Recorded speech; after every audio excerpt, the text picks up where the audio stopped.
કોઈ પણ વસ્તુ પ્રેક્ટિસ વગર થવાની નથી અને કોઈ પણ વસ્તુ આપણે જો મેળવવી હોય તો પ્રેક્ટિસ વગર આપણે મેળવી શકવાના નથી, આપણને બધાને જ ખબર છે. એટલા માટે હું આજથી આવનારા 60 દિવસ સુધી એક ચેલેન્જ લેવા માંગુ છું મારા પોતાના માટે, અને જો તમારે પણ લેવી હોય તો તમે પણ લઈ શકો છો. આ ચેલેન્જ એવી છે કે એમાં હું દરરોજ 5 મિનિટ માટે કેમેરો ખોલીને કોઈ પણ એક ટોપિક ઉપર વગર પ્રિપેરેશન કંઈ પણ હું બોલીશ અથવા તો હું મારા જાતને શૂટ કરીશ. અને આ વિડીયો જે છે એને કોઈ પણ એડિટિંગ વગર, કોઈ પણ ઇફેક્ટ વગર અપલોડ કરવાનો છું યુટ્યુબ ઉપર કે ઇન્સ્ટાગ્રામ કે કોઈ પણ પ્લેટફોર્મ ઉપર.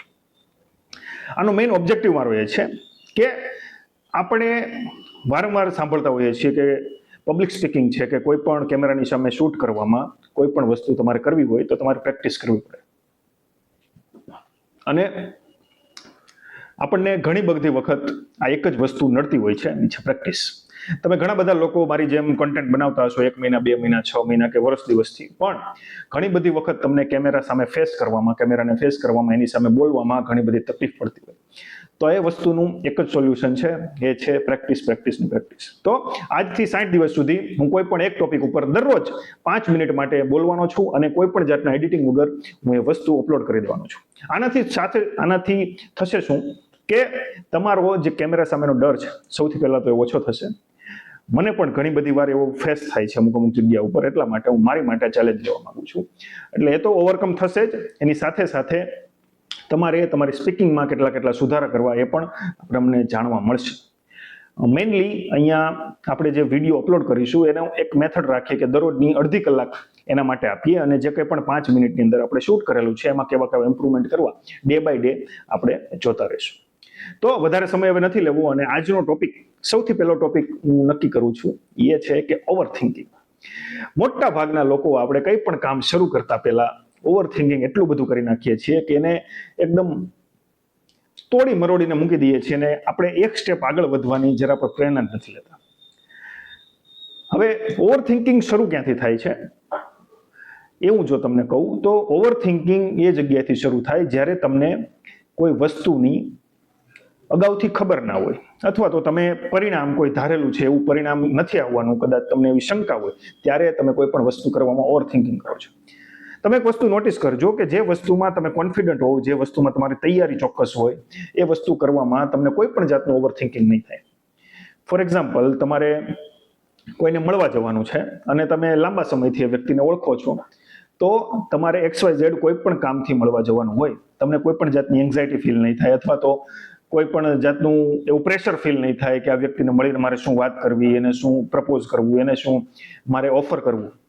પણ એ જ જગ્યાએ જો તમે કોઈ નવા જ વ્યક્તિને મળવા જાઓ છો, તમારા રિલેશનશિપ હોય, અથવા તો કોઈ એવો બોસ હોય તમારા, અથવા તો કોઈ અપરના લેવલના માણસો હોય, કોઈ અધિકારી હોય, એવા માણસોને મળવા જાઓ છો, તો તમારા મગજમાં વારે ઘણી બધી પ્રકારનું ઓવર થિંકિંગ થશે. હવે આ ઓવર થિંકિંગ શરૂઆત ક્યાં થાય છે, એનું બેઝ શું છે, એનું પાછળનું રીઝન શું છે, એ આપણે સૌથી પહેલા જાણવું પડે જો ઓવર થિંકિંગને આપણે ઓછું કરવું હોય તો.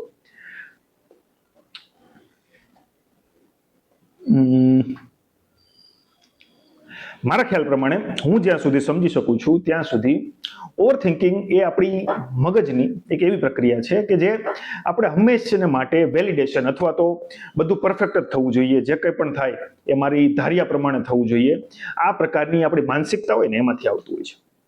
તમે સમજો ઓવર થિંકિંગ થાય ક્યારે, તમારે કોઈ પણ વસ્તુ માની લો કે કોઈ ડિસિઝન લેવો છે, ડિસિઝન તમારે એક્ઝેક્ટ એના મોમેન્ટ ઉપર તમે આવી નથી શકતા, ત્યારે આપણે મોટાભાગે ઓવર થિંકિંગનો સામનો કરીએ છીએ. એની પાછળના કોઝ શું હોય, એની પાછળના રીઝન શું હોય? આપણી એક્સપેક્ટેશન. કોઈ પણ વસ્તુ આપણે નથી કરી શકતા, અથવા તો એની માટે આપણે બહુ બધું વિચારીએ છીએ અને એની એક કામ કરવામાં આપણે એક સ્ટેપ આગળ નથી વધી શકતા, તો એમાં મેઇન કારણ હોય છે આપણી એક્સપેક્ટેશન.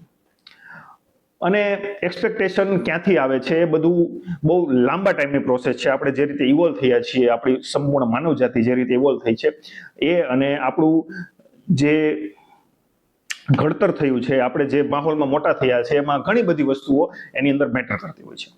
પણ રૂટ કોઝ ઓવર થિંકિંગનો જો તમારે શોધવું હોય તો એમાં એક જ વસ્તુ આવે છે,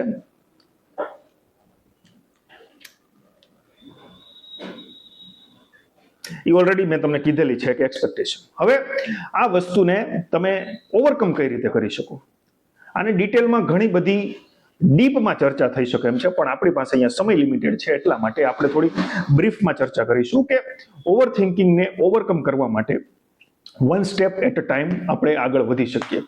આપણે મોટા ભાગે જે લાંબા આપણા પ્રોજેક્ટ લીધેલા હોય અથવા તો આપણા ગોલ હોય એનું ફ્યુચરનું લાંબા ગાળાનું આપણે પ્લાનિંગ કરી રાખેલું હોય છે, પણ આપણે સ્ટેપ બાય સ્ટેપ એને બ્રેકડાઉન નથી કરી શકતા, એટલા માટે મોટા ભાગે આપણે એ ગોલને અચીવ નથી કરી શકતા, મારું આવું માનવું છે.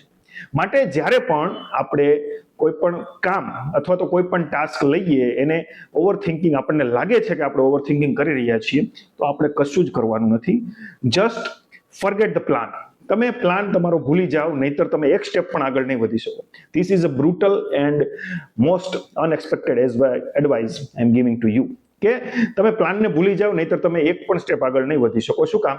કારણ કે તમારા એમ્બિશન એટલા ઊંચા થઈ જશે કે તમે નાનું પગલું ભરવામાં પણ શરમ અનુભવશો. એટલા માટે એક જ સલાહ છે કે જ્યારે પણ ઓવર થિંકિંગનો તમે સામનો કરો ત્યારે આગળના પ્લાન તમે બધા ભૂલી જાઓ. તમારે આ મોમેન્ટ પર આગલી 5 મિનિટ માટે શું કરવાનું છે અથવા તો આજના દિવસ પૂરતું શું કરવાનું છે, તમે એના ઉપર જ ફોકસ કરો. Just that. બીજું કશું જ પણ તમારે વિચારવાનું નથી. તમે એક વસ્તુ, એક ડગલું આગળ વધશો એટલે તમને ઓટોમેટિક આગળનો રસ્તો મળશે. અહીંયા એક સરસ મજાની સ્ટોરી છે જે ઓશો પાસેથી મેં સાંભળેલી છે કે એક ફકીર હોય છે જે ગામડાના જે પાદર હોય ત્યાંથી નીકળે છે અને રાતનો સમય થઈ ગયો હોય છે, એટલે ફકીર ત્યાં બેસી જાય છે અને એક સામાન્ય માણસ હોય આપણી જેવો, એ પૂછે છે કેમ થયું બાબા, કે કેમ તમે અહીં બેસી ગયા છો? એટલે ફકીર એને એવો જવાબ આપે છે કે મારે તો જવાનું છે આજથી અહીંયાથી 15-20 કિલોમીટર દૂર એક છે આશ્રમ છે, ત્યાં જવાનું છે, પણ મારી પાસે તો આ એક ફાનસ જ છે અને એ ખાલી 10 ફૂટનો જ પ્રકાશ ફેંકે છે, મારે કેમ જવું ત્યાં? ખબર પડે ને તમને કે તમે હવે એ લોકોએ તમે ખાલી 10 ફૂટ તો ચાલો. એ વ્યક્તિ એમ કહે છે કે મહારાજ તમે ખાલી 10 ફૂટ ચાલો, એના પછીનું 10 ફૂટ બતાવી દેશે. આમ કરીને તમારે 15-20 નહીં 100-200 કિલોમીટરનો પણ પલ્લો જો કાપવો હોય તો એ તમે કાપી શકશો. માટે તમે એક વખત એક જગ્યાએ એક સ્ટેપ ઉપર જ કામ કરો, બાકી આગળનું ધીમે ધીમે એની જાતે ફિગર આઉટ થતું રહેશે. So this is day 1 for challenge of 60 days. So this is day 1 of 60-day challenge of public speaking. તમારે પણ જો આ ચેલેન્જનો ભાગ બનવું હોય તો #60day challenge તરીકે જોડાઈ જાઓ અને તમારા પોતાના વિડીયો YouTube ઉપર, ઇન્સ્ટા ઉપર, કોઈ પણ પ્લેટફોર્મ પર અપલોડ કરો અને પોતાની જાતને પબ્લિક સ્પીકર બનાવો. Bye, see you tomorrow.